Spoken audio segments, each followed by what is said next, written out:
Pessoal, vamos embora, galerinha? Tamo junto? Vamos continuar nosso barco aqui? Tá. Pessoal, então continuando o nosso estudo a respeito da pressão máxima de vapor, o que nós vamos comparar agora? É uma questão que já caiu em alguns vestibulares, que não só é discutida pela química, como também pela física, que é a questão da temperatura de ebulição de um líquido puro, quando você tenta fazer ele entrar em ebulição em altitudes diferentes. O que nós sabemos, pessoal? Lembra lá da hidrostática? O que você pode? P é igual a P0 mais D GH. Significa, quanto mais baixo eu for, maior vai ser a pressão sentida pelo líquido. Da mesma forma vai ser para um gás.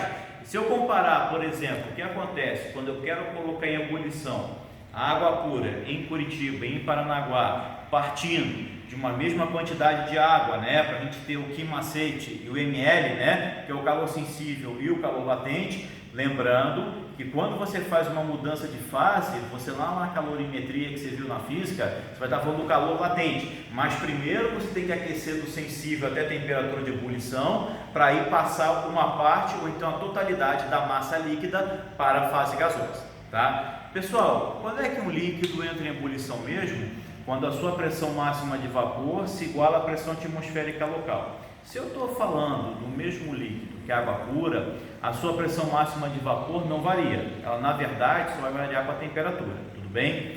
O que seria a pressão atmosférica local? Seria uma contrapressão que tenta evitar que o meu líquido passe para a fase gasosa.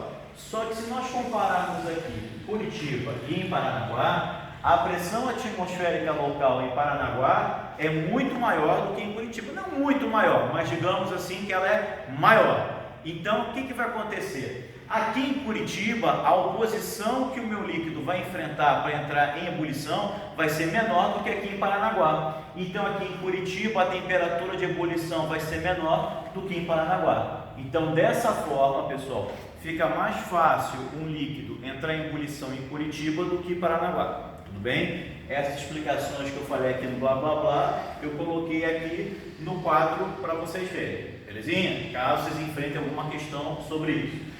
Tá, então o que acontece? Nós vimos então, eu estava focando somente na água pura e nós vimos que a pressão máxima de vapor para o líquido puro varia com a temperatura, para todos, né? Quanto maior a temperatura, maior a pressão máxima de vapor. Então agora nós vamos colocar aqui, em comparação, 4 líquidos diferentes: o éter dietílico, nós vamos colocar a propanona, que é acetona, o álcool etílico e a água, todos eles puros.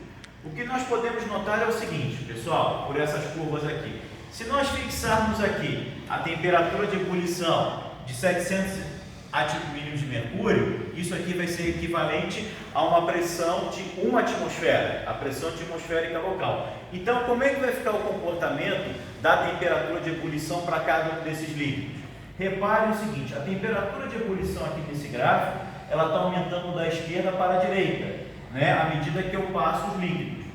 A força de interação intermolecular, a ordem crescente dessa força vai do éter, propanona, álcool e água. E a temperatura de ebulição vai acompanhar o mesmo comportamento. O que significa isso? Desses 4 líquidos, o que está mais difícil de entrar em ebulição, qual é, galera? A água, porque a água faz a ponte de hidrogênio pura, não é? O álcool tem, mas o álcool tem uma parte polar e uma parte apolar. A água não, a água é 100% polar. Então, dos 4, o mais difícil para você entrar em ebulição é a água. Em contrapartida, se eu vier aqui e comparar o que acontece a uma dada temperatura, quem vai produzir a maior pressão máxima de vapor vai ser quem? O éter. Por quê? Como as suas ligações são mais fracas, está muito mais fácil para o éter do líquido passar para gás do que a água, que é a mais forte. Tá ok, galerinha? Até daqui a pouco.